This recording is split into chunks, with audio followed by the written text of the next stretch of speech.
É o seguinte, Ciro, eu conheço você de muitos anos, desde a época que eu estava na TV Globo, tenho o maior respeito e admiração, você é um grande político, um grande administrador, mas eu acho que você tem também uma grande mágoa do que aconteceu na eleição de 2018, né? Você queria e precisava do apoio do Lula e do PT para ter chance. Não, você mesmo, quando foi embora, falou que você deveria ser o nome para ser o que iria enfrentar o Bolsonaro. Enfim, você ficou 14 anos nos governos do PT, né? Foi ministro dos governos do PT, teve até o fim do lado do PT, né? E certamente é uma separação com que não tem mais volta, está na cara isso, né? Que, enfim. Mas a questão que se coloca para a gente agora, e que me angustia muito, e que angustia, inclusive, os 45% de eleitores que votaram no Haddad no segundo turno, 40 e poucos por cento, né? Que também não são petistas todos, né? Né? Enfim, a gente fica aqui angustiado, porque uma coisa é você disputar eleitoralmente contra o PT e ganhar nas articulações, no confronto de ideias e tal. Outra coisa é o enfrentamento ao que nós estamos vivendo no país, que é muito sério. Por quê? Porque dentro do governo do Bolsonaro, você tem 3.500 militares.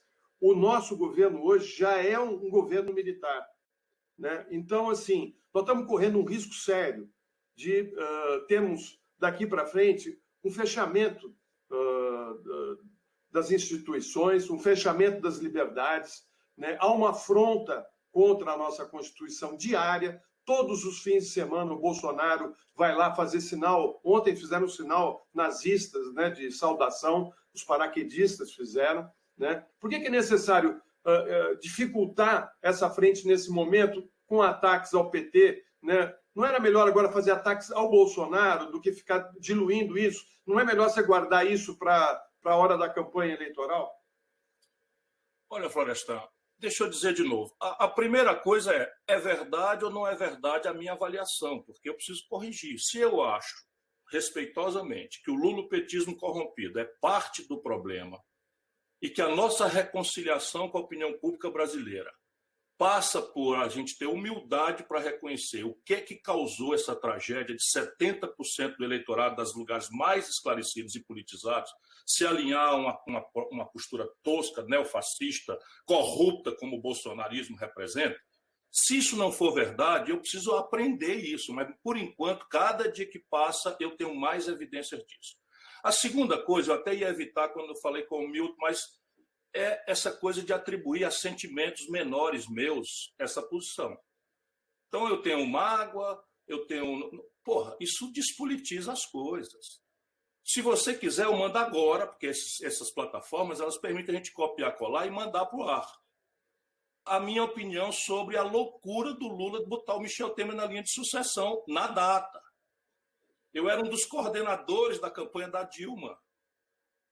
Aí eu digo, isso é uma loucura, botar um corrupto como o Michel Temer na linha de sucessão, o PMDB é um bando de ladrão. Eu tinha chamado o Michel Temer de ladrão, o Michel Temer tinha me processado.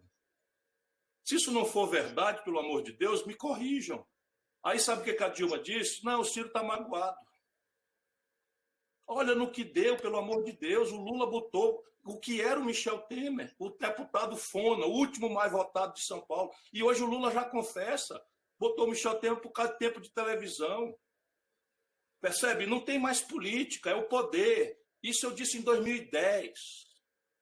O Cid, meu irmão, porque eu não aceitei mais não ser ministro. Eu não fui ministro dos 14 anos do governo PT. Eu fui ministro do primeiro governo Lula. E essa discussão de conciliar com Valdemar Costa Neto, com Michel Temer, passou lá dentro. O Zé Disseu defendia nas nossas reuniões essa aliança como fórmula de desconjurar a ameaça do mensalão, que, a propósito, o Lula sabe, 7 horas da manhã era eu que estava lá. Percebe?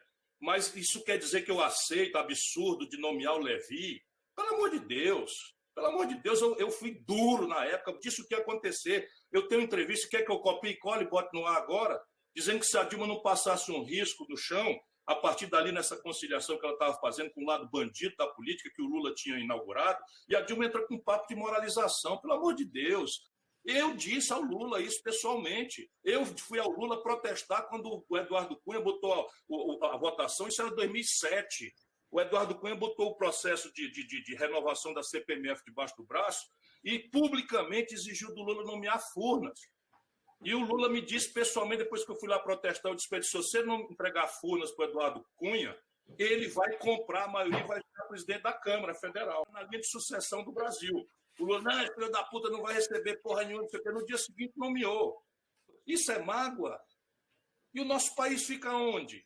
Então, é sempre isso. Não vamos deixar para discutir a verdade outra hora, porque eu sei dos afetos. Pô, meu irmão. Bom, tudo bem.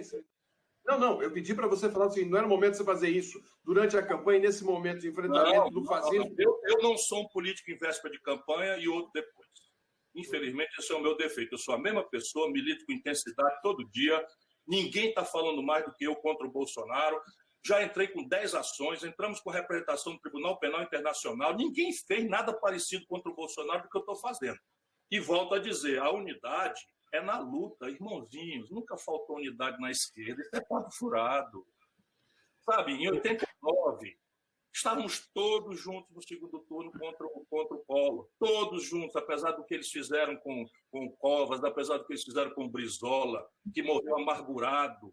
O Lula foi vaiado no velório do Brizola como traidor, porque humilhou o Brizola, que queria ser ministro quando o Lula se elegeu, e ele convidou o Brizola, mandou sondar o Brizola para ser embaixador no Uruguai. Será possível? O Lula não assinou a Constituição de 88. O Lula ficou contra o Tancredo Neves no colégio eleitoral, expulsou a Ayrton Soares e a Beth Mendes. Será que não tem um outro erro dessa categoria acontecendo hoje? Nós vamos esperar mais 20 anos para ver esse erro histórico. Se você sabia de tudo isso, se você tem todo esse histórico, por que você entrou no governo do Lula e da Dilma? É isso que ninguém está entendendo. Mas eu explico muito simples. Só não entende quem não quiser. Eu fui candidato. Eu tinha outra visão, outra proposta, outro projeto, outro plano. O povo brasileiro preferiu o Lula. E entre o Lula e o Serra, sabe, se for hoje, eu voto de novo no Lula. Agora o segundo turno obriga a gente a isso, Florestan. Veja bem, o PT tem uma bancada grande e tem representatividade, e você sabe disso. E você excluir eles de um movimento importante nesse momento e falar assim, com eles eu não estou, aí você está rachando à frente. Eu acho que nesse momento... Só um minuto. Eu não estou desconvidando o PT para nada. Eu apenas estou dizendo, do meu ponto de vista, que com esses moleques, traidores do Brasil, corruptos, traidores do povo brasileiro, eu nunca mais ando. Olha a dificuldade de entender isso. É uma frase muito simples, com sujeito, predicados, objeto direto e indireto. Nunca mais.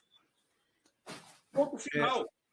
O Bruno Iosef mandou R$10 para a gente e diz o seguinte, o PT quer usar a tragédia do Bolsonaro para diminuir sua rejeição ao invés de corrigir os próprios erros. Está aqui na tela para você. Muito obrigado, Bruno.